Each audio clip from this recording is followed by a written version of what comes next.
Selamat pagi anak-anakku. Pada pagi hari ini, mari kita membahas tentang hikmah di balik COVID-19. Mari kita lanjutkan.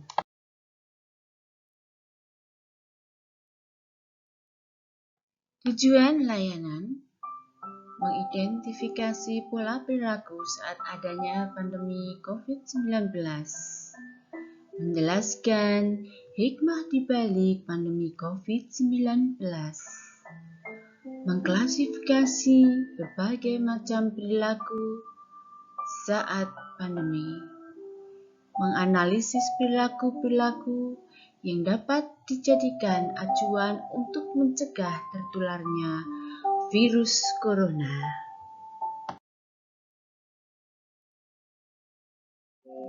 Corona merubah dunia. Suasana keramaian yang semula terjadi di seluruh belahan dunia menjadi kesunyian yang merata. Aktivitas sekolah dan perkantoran dirubah menjadi bekerja dan belajar di rumah. Perusahaan dan industri terpaksa berhenti sesaat dan beberapa perkantoran berdampak lahirnya pemutusan hubungan kerja atau PHK. Pertumbuhan ekonomi melambat dan berimbas kepada menurunnya kemampuan ekonomi masyarakat. Aktivitas keagamaan yang sakral pun yang semula dilakukan di tempat ibadah dilaksanakan di rumah. Bisa kita lihat bersama-sama pemandangan yang tampak di sini. Suasana keramaian yang semula terjadi di seluruh belahan dunia menjadi kesunyian yang merata.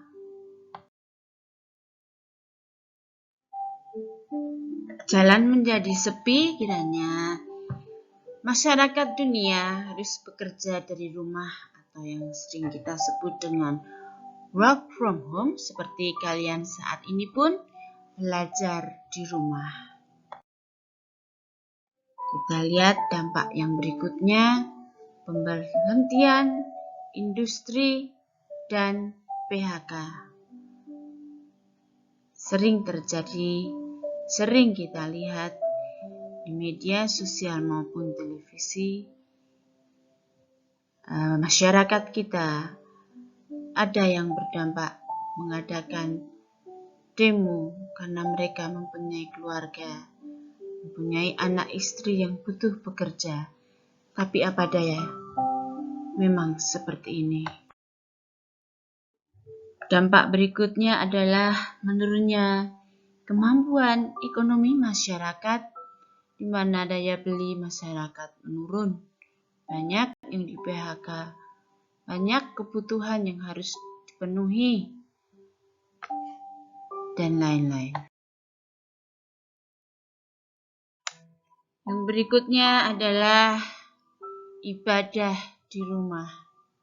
Ibadah di rumah bisa diartikan sholat di rumah, berdoa di rumah, semua serba di rumah, baik agama Islam, Kristen, Katolik, Hindu, Buddha, semua dilakukan di rumah.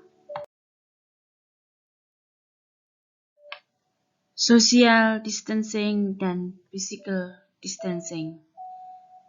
Kebijaksanaan social distancing dan physical distancing yang diterapkan dengan adanya karantina wilayah atau pembatasan sosial berskala besar PSBB dalam rangka mencegah penularan telah diterapkan di berbagai daerah. Karena pola penyebaran virus ini sulit dideteksi, sehingga menghindari kontak langsung dengan orang lain pada saat sekarang sangat disarankan. Semua orang mempunyai potensi untuk menularkan virus ini, karena penyakit ini kadang ditularkan orang tanpa gejala atau OTG yang telah terinteraksi dengan orang yang terpapar virus.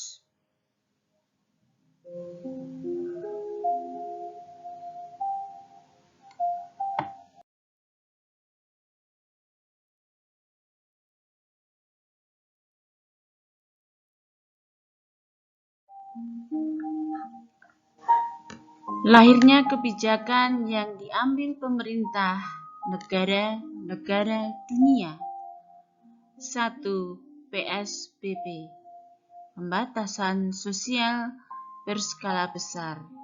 2. Penetapan work from home, bekerja di rumah.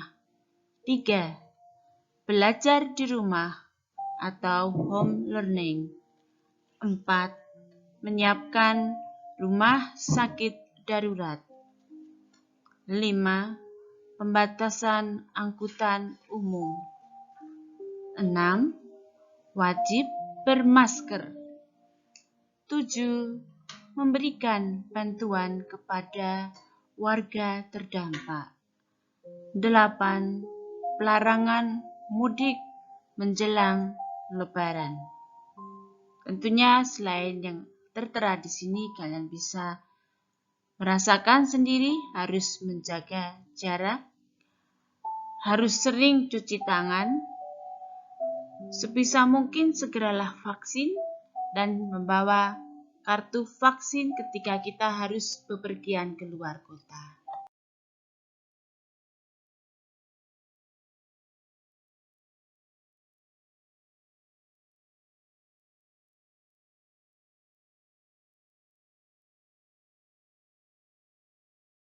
Baiklah, mari kita melihat hikmah di balik COVID-19 ini.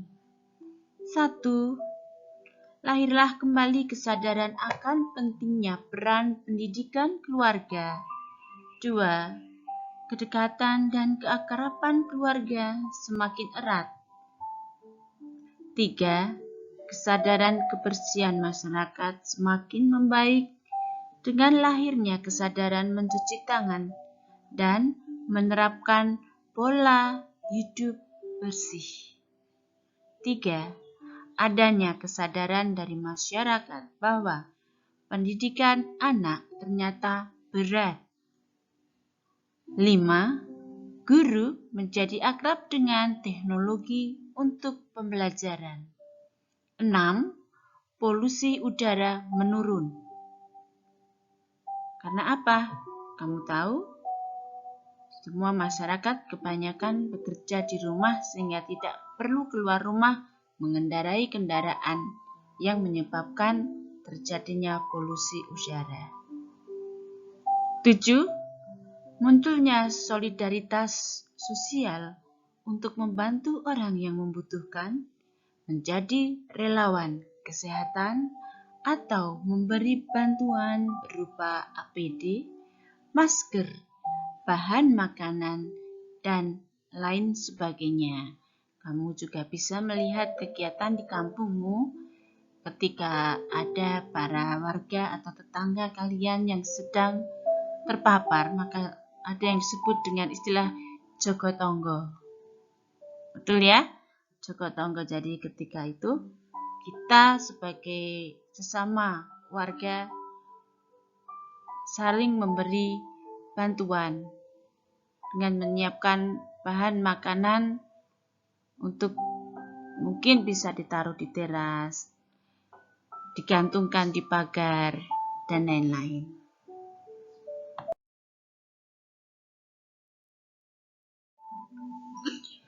Marilah kita evaluasi diri. Yang pertama, dampak negatif apa yang kamu rasakan ketika pandemi COVID-19 berlangsung?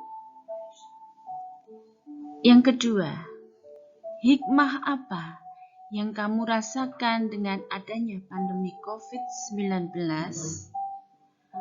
Dan yang terakhir adalah, apa yang kamu lakukan untuk membantu pemerintah menangani atau mengurangi kasus penyebaran COVID-19 ini? Evaluasi ini nanti bisa kamu tulis di kolom komentar di Classroom. Akan Ibu tunggu selama 1 minggu. Untuk itu anak-anak, jagalah selalu kesehatan kalian.